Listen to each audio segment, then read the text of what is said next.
ngasi kan hoi da Deepak hoi da ngasi kan tore Deepak si lai re dan Nikhil lai re Nikhil ha or Ashish le dai Bishonat ai lai na do ko je ado ko je kan thor ni Deepak hoi da lunch cha re biryani yam ti hong cha re ado hꯧजिकसे कनो तौरनी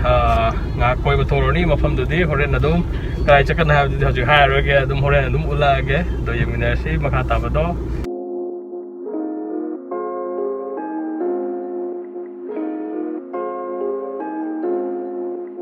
here comes the surprise. Wow. Ini Sultan को भी कहते हैं सुल्तान की Nam Milo, Makano, Salman Khan, Nakaka Shik, Lola Tagalapodo. Randy Huda, Pama, Salman Khan, Shik, Hangakon, Hondo. As an elation, Sultan from the Hondo. Brother, and we should not hide the lawyers. Hello.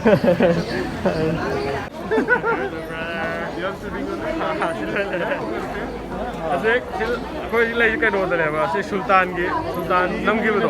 Salman Khan check Thanga पुता रणदीप हुदा check तो बगी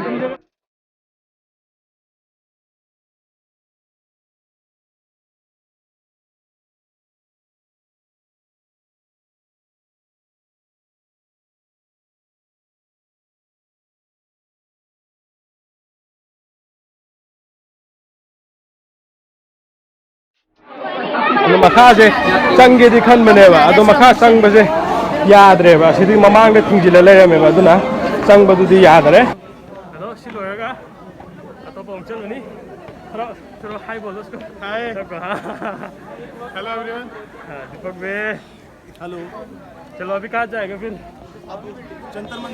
जंतर मंतर जाएगा कुछ बोल देना मेरा viewer लोग के लिए ओके हाँ तो भाई लोग लाइक करें और सब्सक्राइब करें भैया ठीक है ओके भाई बहुत मेहनत कर रहे हैं ब्लॉग के लिए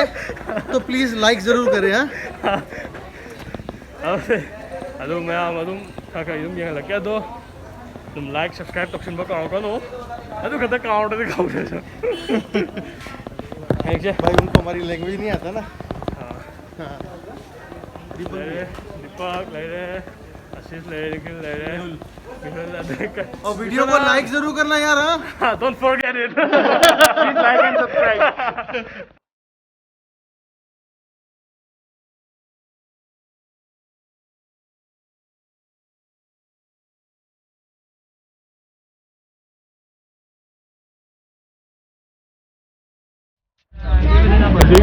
ang yore ba janta da changu he na koi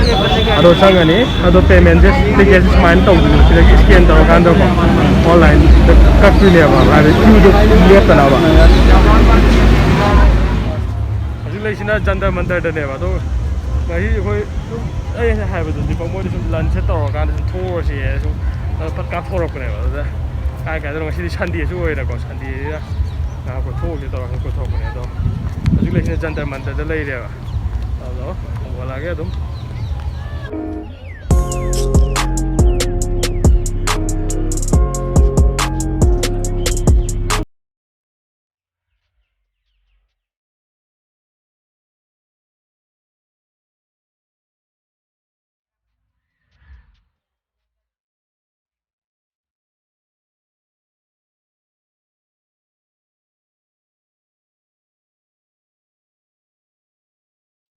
Mateng lawr kan sida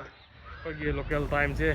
hajik se pa kam thengeng le pung hajik pung hai tare samna ko pung ga tare ha ko gari ko mai ta da atam do mo na taro mi je Deepak ka hai Deepak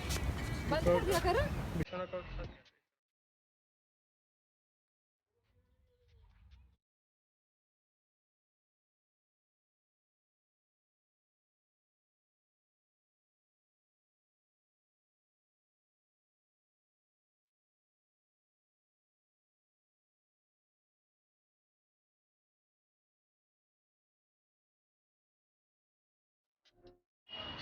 Sisine bogo ram yantra hai do ramen sigi matang da kano to khang na bi no ina ji photo ma sigi ulak ke ba to photo da pa bi kan da ramen da kai no ha ba do da na khang ni na se no kha kha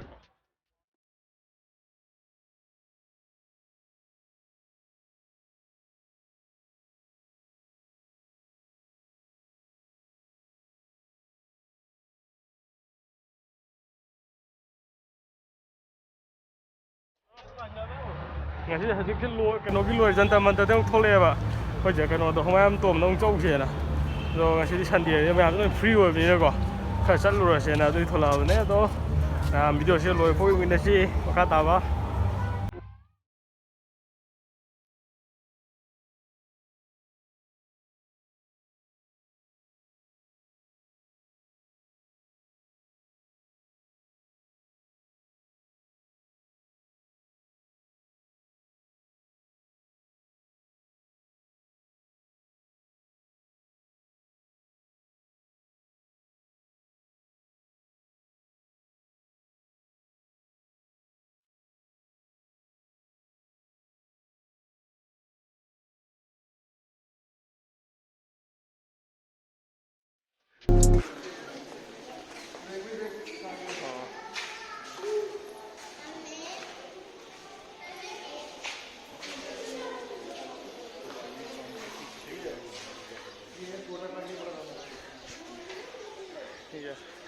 छोटा ताजमहल भाई ये original Taj Mahal है copy है वो इसके copy है ना वो आगरा का हाँ आगरा की कॉपी है हाँ आगरा ताजमहल सीधे कॉपी तो नहीं इधर ले सीखे कोई वैसे मफों का से ग्रीनरी हो रहा है तो काम शंक शंक शंग है वो अन्य फाजा वाई तारे अरे सी मन मथक से तो मथक काना पे कोई काव है तो का yang wasi kai kai leibano haibado sida gate ki type ta ma lei si gate sai tare ko si gate chu mo se mari sema kan da lei sida mai kai mari da gi chang ko ya ye ho ba lo yam pa se ye wali सीढ़ियां भी है नीचे आने की वो near पास में ना Nizamuddin railway station theng me theng e to si manung je amtang changa kan da kai kamai kamai to bu kai leibon tieng ke to khoi la ko theng ram ni na ko mam mam ni na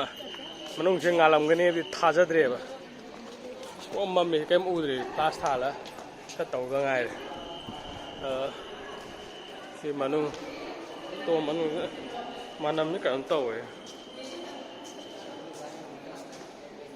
o mम्मी रे करी yang ni se humai am to manung ngai ngai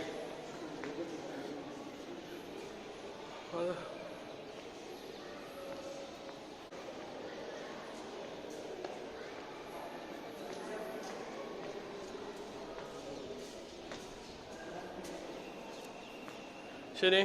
segi dom lu manung da oiba sakpham mai ta lai ra mapan da su rifi kan khong lai man tholo tri to le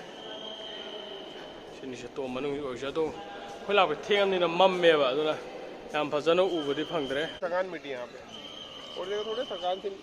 तो कह रहा हवा की तो फर्क पड़ता है यहाँ के थोड़ी थकान तो ma'am ngasi gi oiba video swai da lo sinjar ge numi su tare ado ai gi channel se subscribe to grow channel naw sung bum kan haining ai lik tan ta ga chari aduga video su nong na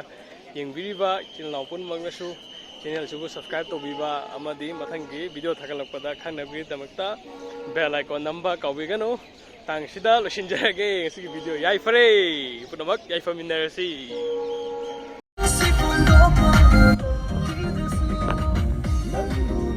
अलग पसीदी बलागी से हो इंतारा हले पनीर पकोड़ा है सीधा कोई brother सीधा के no पिजोरी how मा सी टेस्ट करोगे सीधे हाउ है मैम तेरे पकोड़ा है बा पकोड़ा बहनों मैं करी समझ के सो मुझको राणा जी माफ करना गलती मेरे से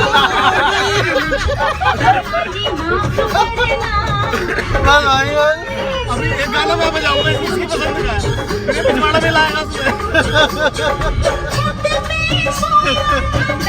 ये ब्लॉग डाल रहा भाई